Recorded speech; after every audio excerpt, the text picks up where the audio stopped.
Shalom, giving all praises to the Heavenly Father, Yahweh, Bahasham, Yahweh Shai, Bahasham, Rachahakwadash. Double honors to the apostles, the bishops, and the elders at Great Millstone who rule well. Peace and salutations, as always, to the elect.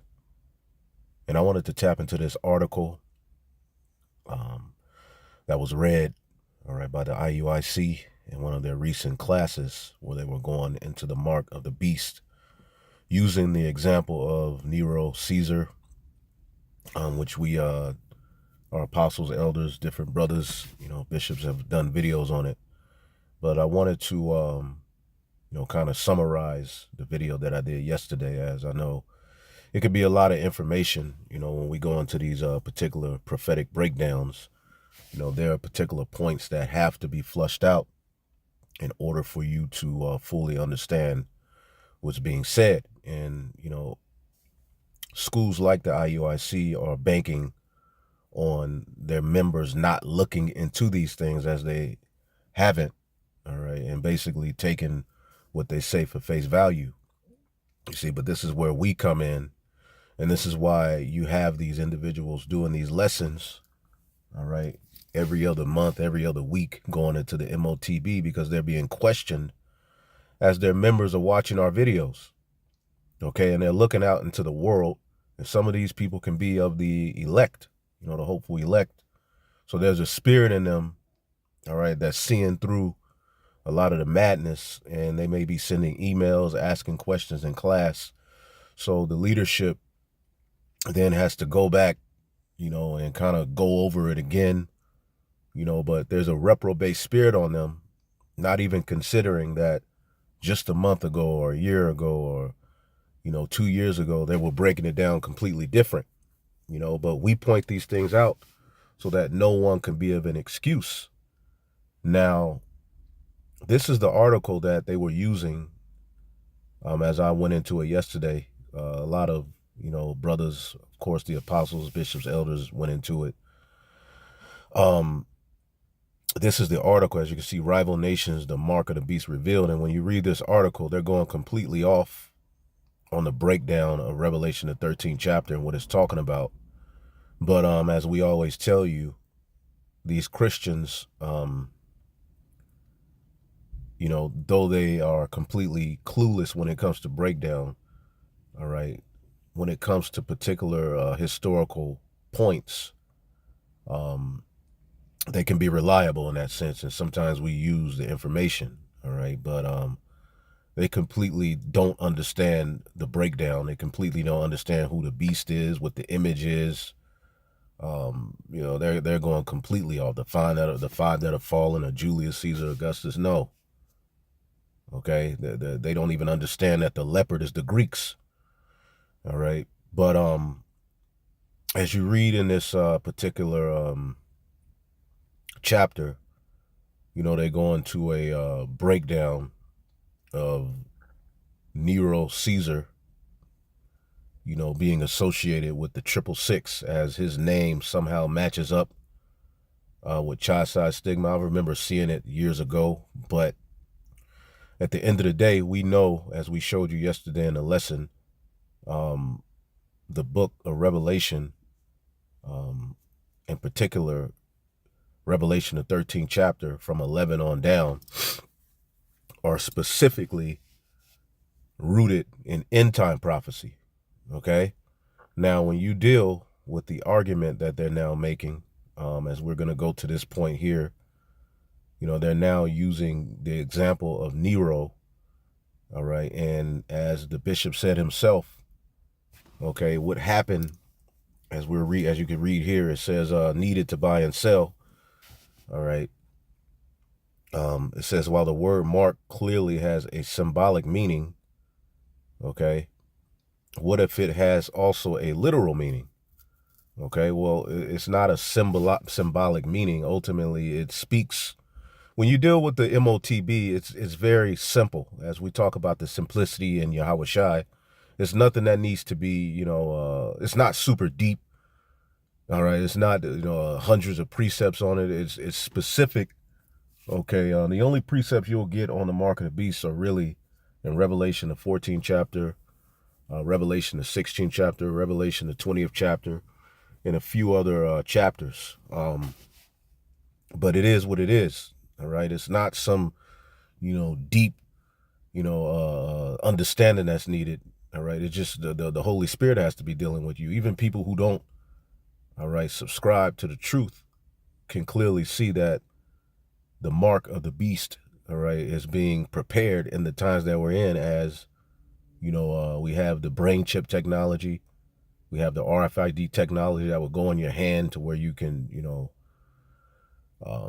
have an easier life. We're seeing all of these things in our time, but it says here, after all, John says that his contemporaries were unable to buy or sell without the mark.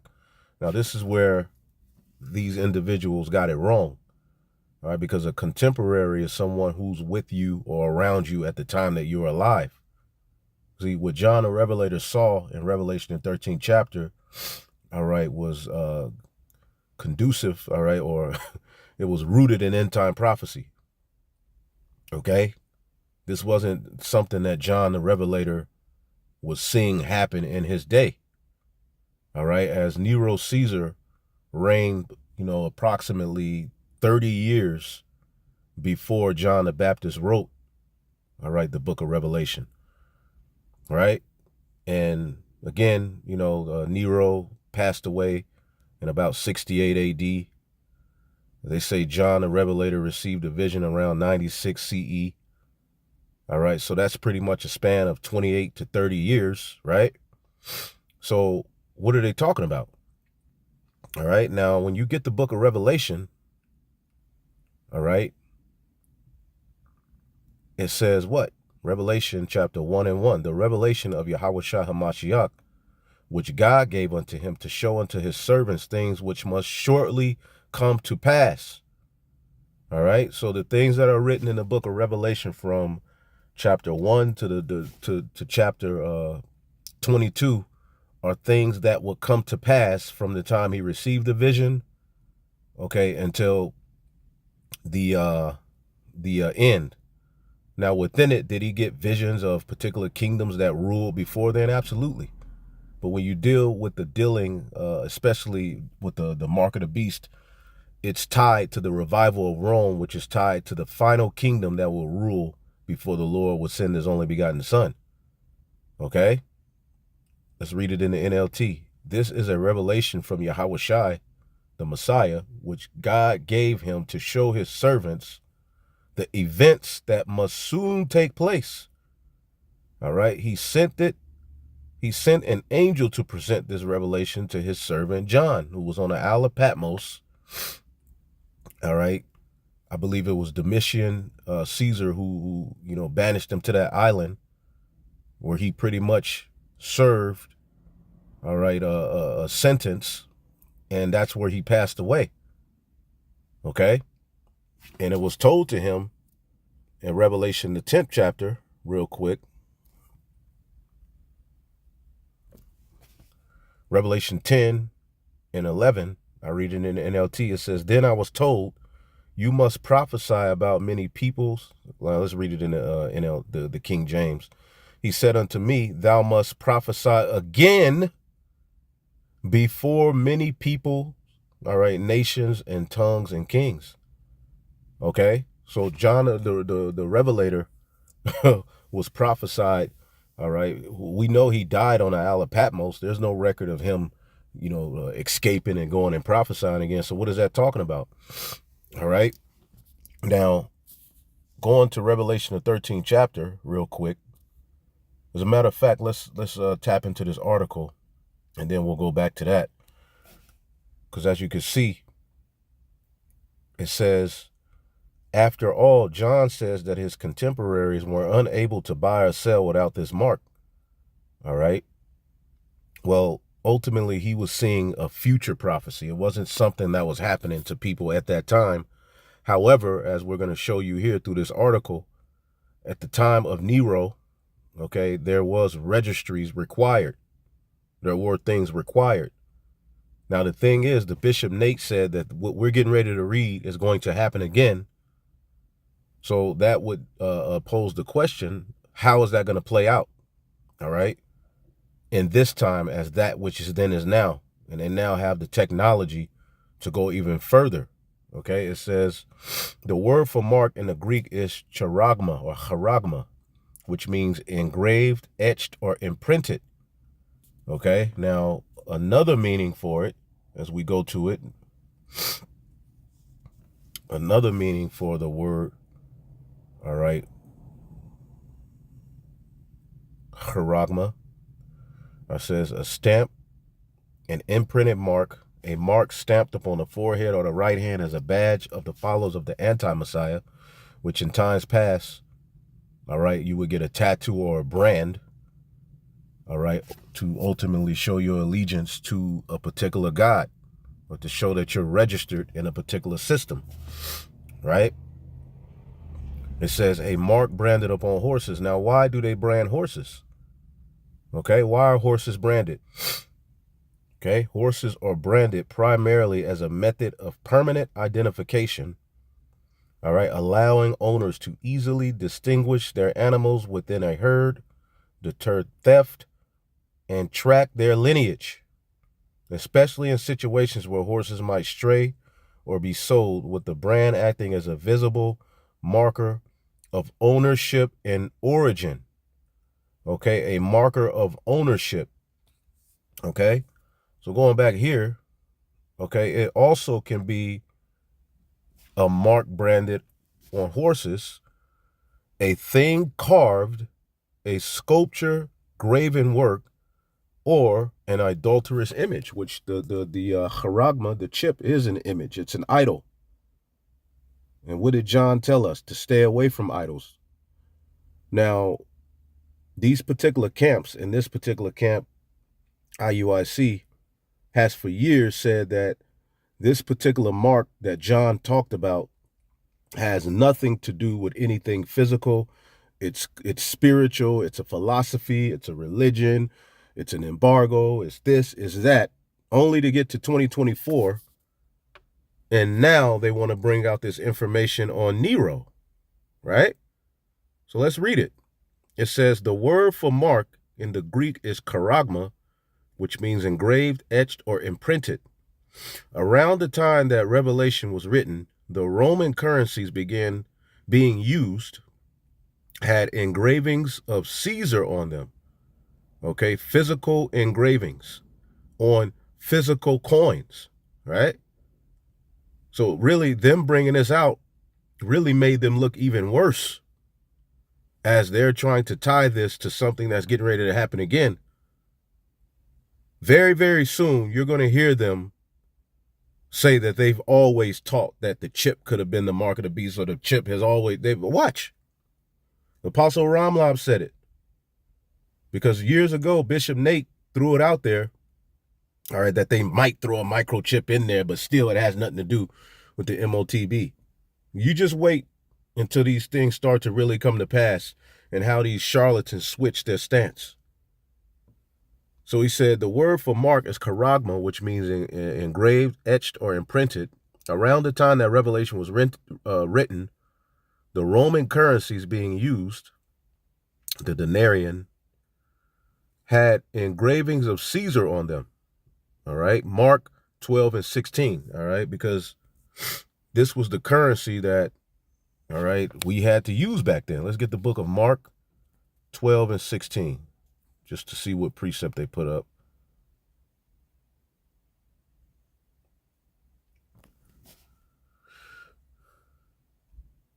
Romans 12, Mark 12 and 16, it says, and they brought, let's start at 15. Mark 12 and 15, should we pay them or shouldn't we? Talking about taxes. All right, Yahushua saw through their hypocrisy and said, why are you trying to trap me? Show me a Roman coin and I'll tell you. When they handed it to him, he said, whose picture and title are stamped on it? Caesar's, they replied. Well, then Yahushua said, give Caesar what belongs to Caesar and give God what belongs to God. His reply completely amazed them. because ultimately you had a lot of Jews that was fighting and rebelling against taxes. So these scribes and Pharisees who came up on Yahushua tried to trap him up and get him to say don't pay taxes so that they can present him as one moving people to sedition.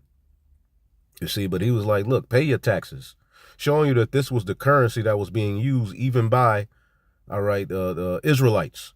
Just as today, all right, we have dollars with Esau's face on it. We have coins with Esau's face on it. We use that. They were using it back then. But that's not the mark of the beast. Okay?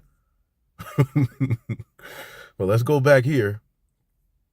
It says, during Nero's reign, his portrait appeared on coins appearing like the god Apollo, often inscribed with the word Son of God.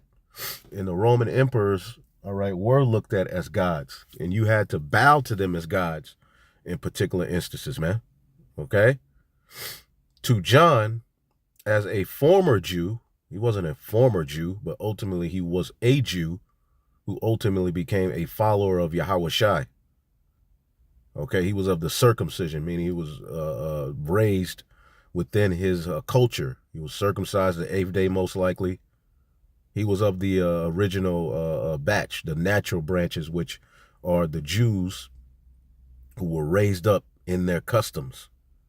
Okay, so to John, all right, who was a Jew, this was considered blasphemous because this was stuff that our people who were in a Gentile state of mind had been doing.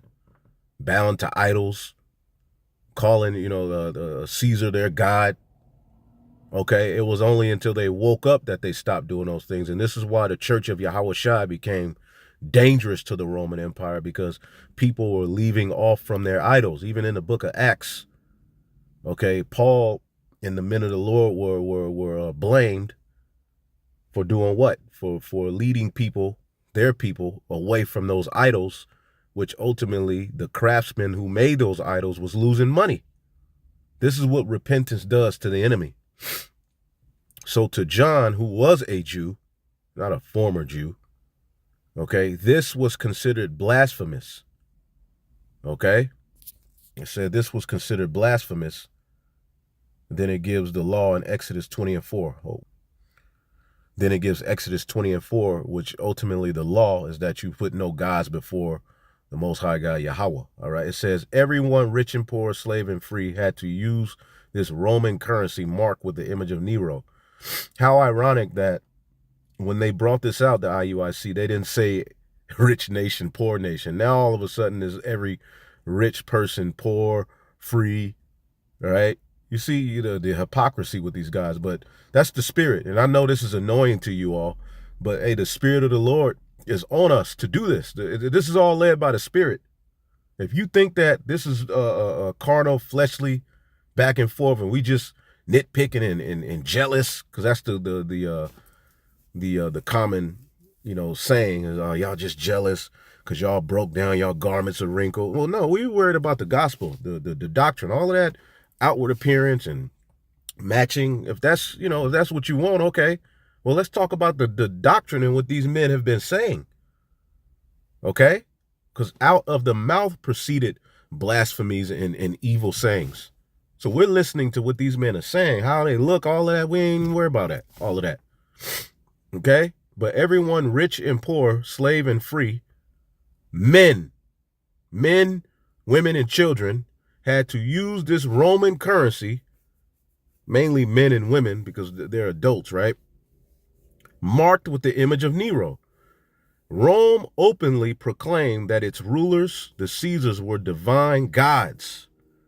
Okay? Now, Esau, Edom, in these times, all right, the particular people he puts, in your face like Donald Trump, they don't call themselves gods, but the elites of this world do look at themselves as gods. They've openly talked about that they want to live as gods on the earth, all right, in a eternal sense through their science, through their technology. And they're making you to bow to their image, which their science is a part of that, okay, and their philosophies and everything else, which is all anti-Messiah. And then they're going to make you take their mark, okay? Rome openly proclaimed that its rulers, the Caesars, were divine gods or sons of God, because that's what they want. You know, on the left-hand side, they're trying to set up a pseudo birthright. That's why Paul said the mystery of iniquity doth already work. Okay, the mystery of iniquity, all right, was the Herodian dynasty, Esau, Edom period, but the Amalekites, all right, working and operating, calling themselves, all right, the king of the Jews. You see? And today, here it is, they're doing the same thing, saying that they are the sons of God and the true Israelites. They're the eternal people. Did not Netanyahu say that they're the eternal people? 7 באוקטובר הוטלנו למערכה גורלית, אבל לא הוכרענו. ההפך הוא הנכון. אנחנו אלה שפועלים להכריע ולהרתיע את אויבינו.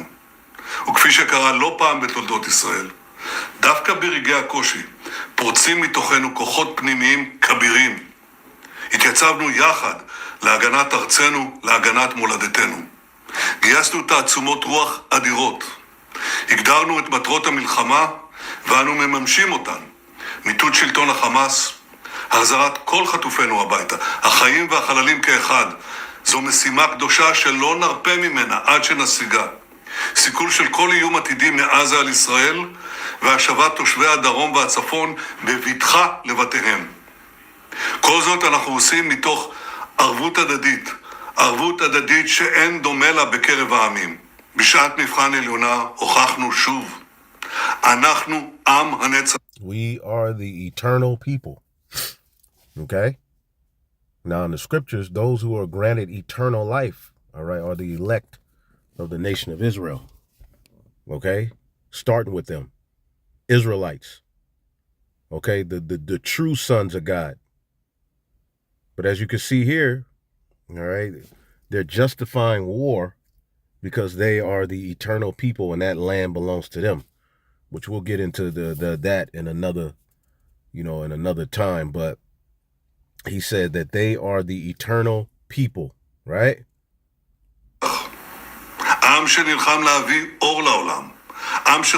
People that fights to bring light into the world and aspires to spread good. No, that's the true Israelites doing that. And the world hates it. Okay? Rome openly proclaimed that its rulers, the Caesars, were divine gods or sons of God. All those under the jurisdiction of Rome, such as the early church, all right, just as we are in this time under the jurisdiction of Rome, were required by law to publicly proclaim their alliance to Caesar by burning a pinch of incense and declaring Caesar is Lord. Upon compliance with this law, the people were given a papyrus document called a libellus, which they were required to present when either stopped by the Roman police or attempting to engage in commerce in the Roman marketplace, increasing the difficulty of buying and selling without this mark. Okay, so the libellus is a Latin word that means a little book. It has multiple meanings. In the Roman Empire, it was a brief document written on individual pages, often used for official documents, petitions, accusations, and bills of appeal. For example, a libellus memorial was a pocket of memorandum book, and a libellus appellatoris was a bill of appeal. Okay? So you would have to have this, and if the laws rolled up on you, or if you wanted to buy and sell, you had to show that you had made your oath, okay, to the particular Caesar, all right, and that you had went through the process, okay. And during these times, the Jews were being persecuted. The Israelites, the Church of Yahushua, during Nero's time, were persecuted, put to death. Many of them were saying, hell no, we ain't doing it. Okay, so we're living in a time where this did happen, right? What we're reading did happen. This is history. So again, how is this going to play out today? Okay, because ultimately we see artificial intelligence is replacing the police department, right? So what are you going to have in this time okay, to show that you are in line with what they require. Well, at some point, okay, you're going to have to be registered on their digital ID hub. And within that, it will show, have you got your juice pass? Okay, you're going to have to get the juices because that's coming back. All right, which when we talk about juice, we're talking about the V to the A to the ISX. Okay, what they required in 2020, that if you wanted to keep your job, you have to have this. Well, again, that will then go digital because at that time people were using fake ID cards and this and that. Well, they're going to be able to get around that by having it be a digital thing where you're going to have to go to a licensed, all right, provider of the juice, and then he will upgrade your digital ID that you have taken the juice. Okay, and if you don't, all right, and you get, so say, pulled over if you try to get certain services, then you can be what? Separated. This is what John the Revelator saw as well when you get the book of Revelation, the 13th chapter. Because everything we're reading, if that which is then is now, the question is, how is this going to play out?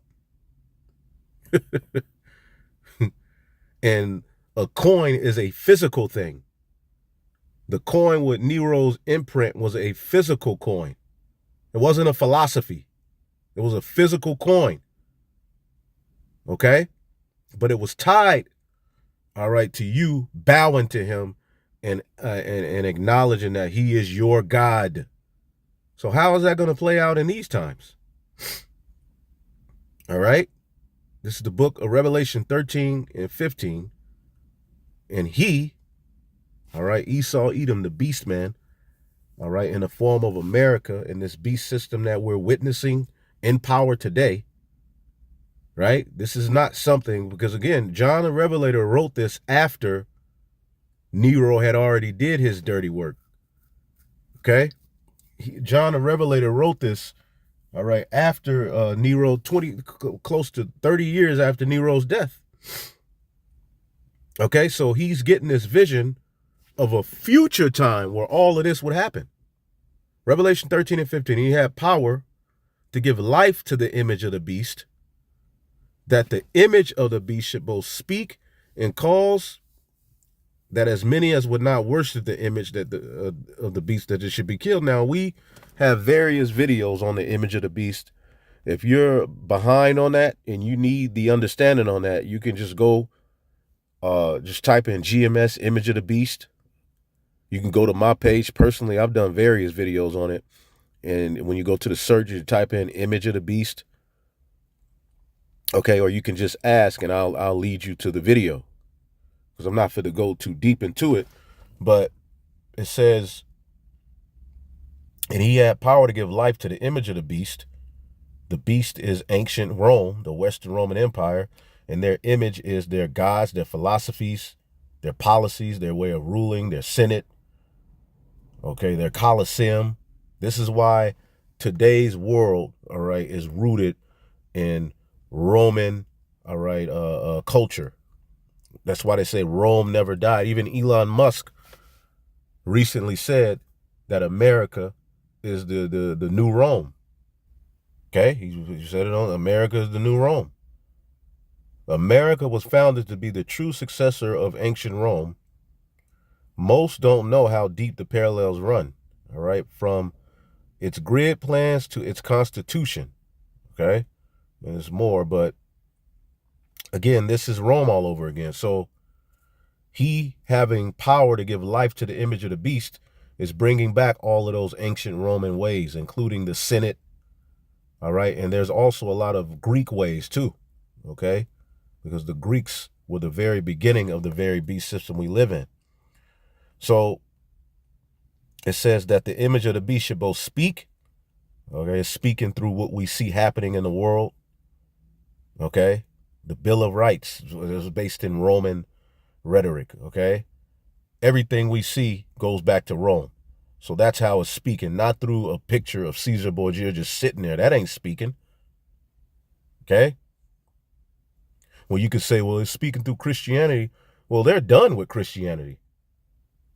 which of the world rulers, Klaus Schwab and all of these different, elites, and even your president, which of them are really talking about Christianity like that? Trump is acting as if he's trying to bring Christianity back, but it's not something that they're forcing on you to say you have to be a Christian, you have to follow Jesus.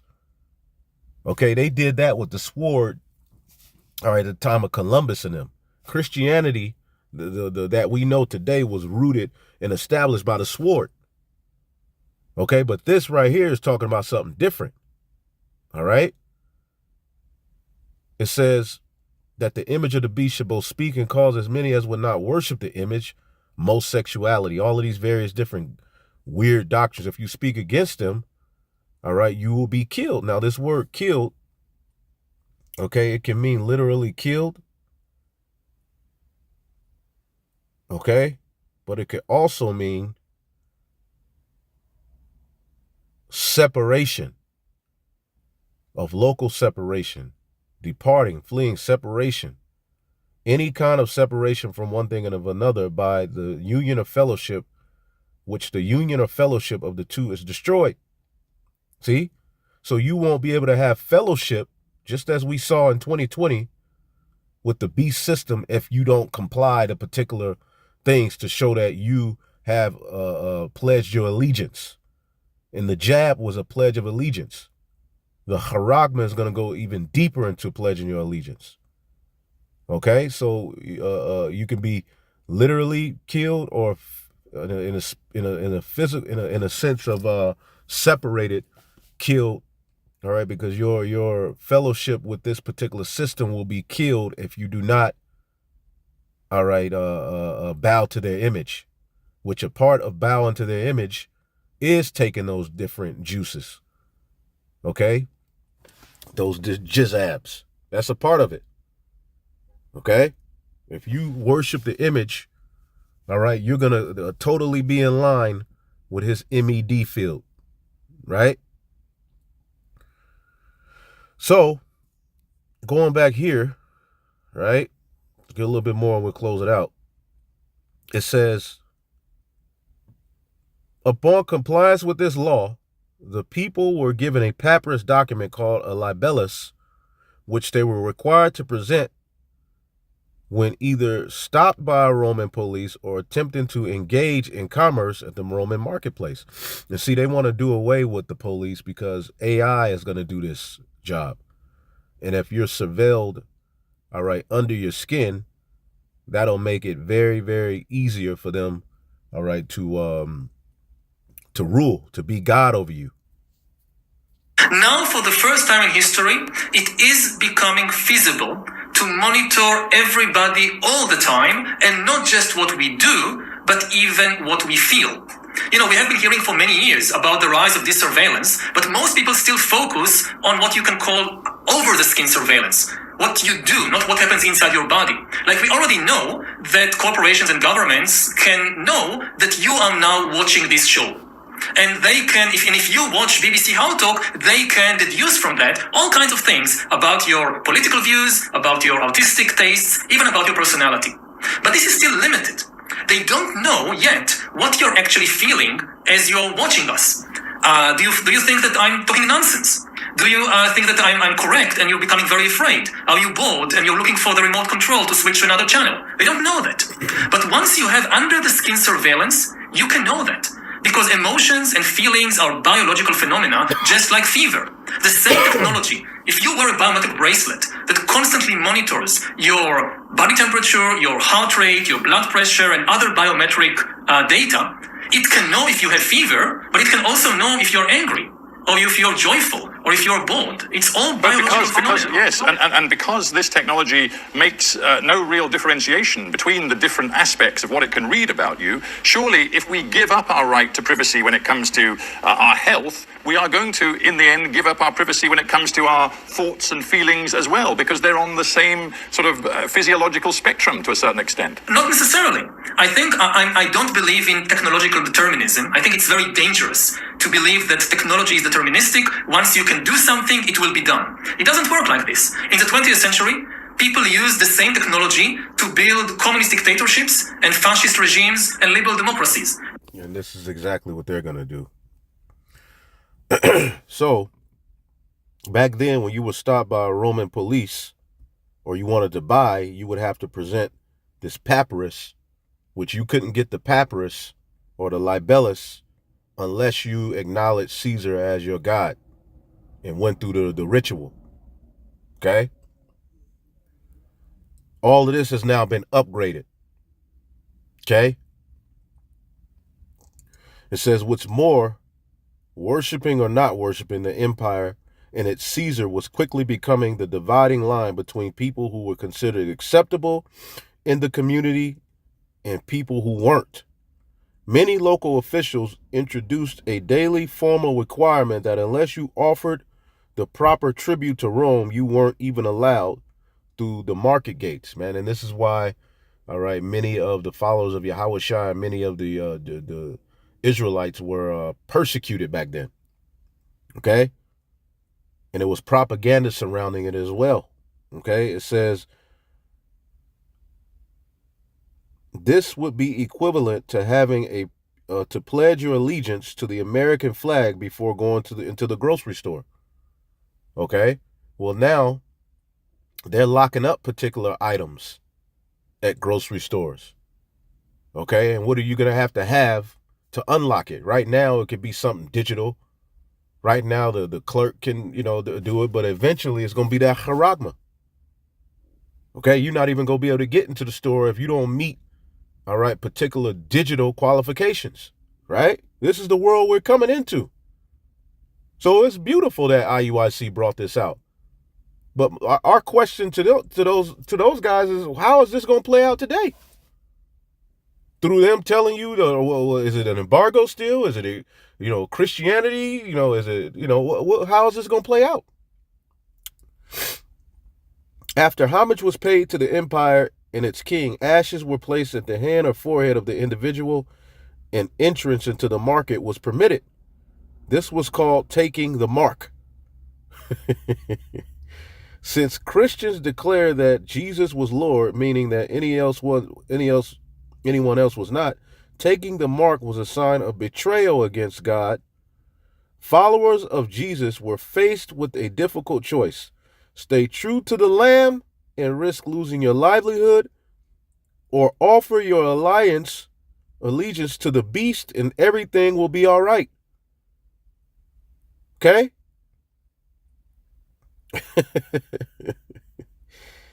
Not to mention that 666 tri-side stigma, which we always show you, is dealing with, all right, taking a mark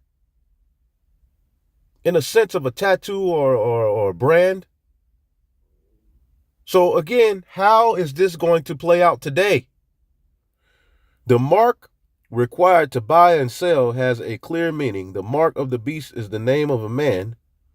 All right, because if you take this, you are ultimately entering into a covenant with him, and he is putting his name on you, right? The mark is the number 666, and John's readers are told to calculate it. This number may be the key to understanding who the beast is. So let's talk about the numbers, and as they go into it, ultimately they link it to Nero. All right, but yeah, you could read more of that. If we were to take Nero's name in Greek and add up the letters, it adds up to 1005. That doesn't quite match 666, but remember, John was a political prisoner, yada, yada, yada. So basically, they're going into this breakdown, linking the 666 to Nero, all right, which we don't teach that, right? But let's say it did somehow match up to Nero's name.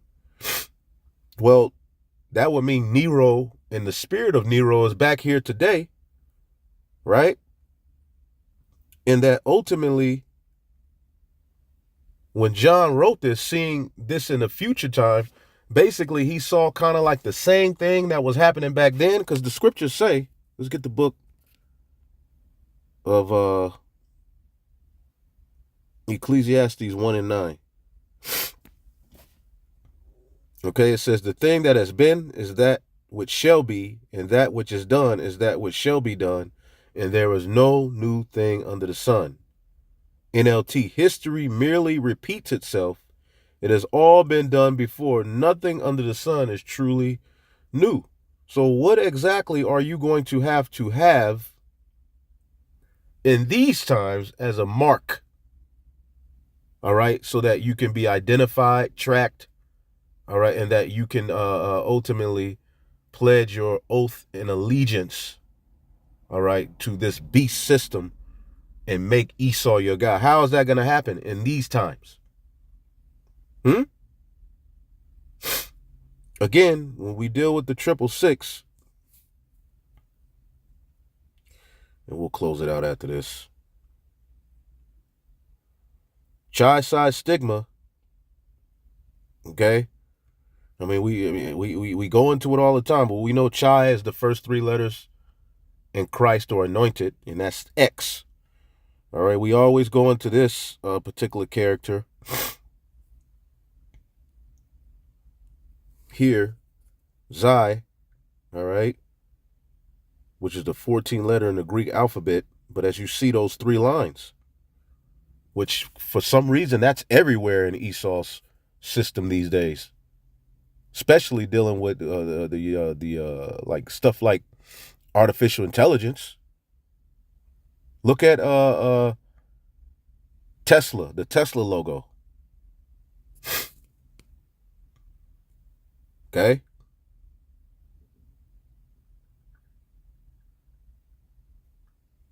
As you can see here, it's linked with it's synonymous with the Phoenician or the Hebrew letter Samak, which you look at that right here. It looks like a electric grid. Okay, you can see that little signal that look to the top right, looks like an electric grid. Anyway,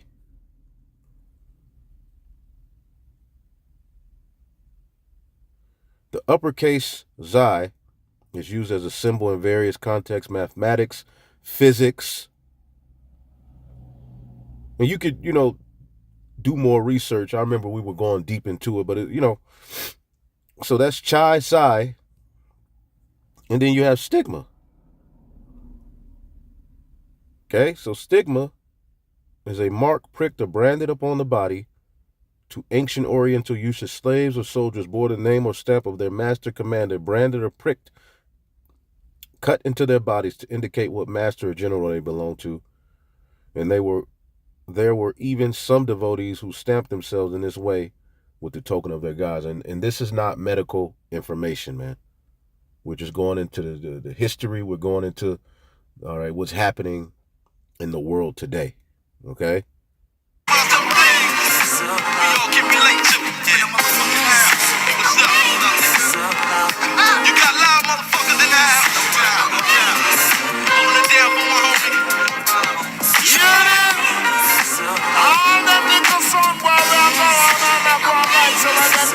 Champion. Let me tell you this, I will electrocute the sun where I let them hold them corner. Cause when it comes to music, it's really gone so cool.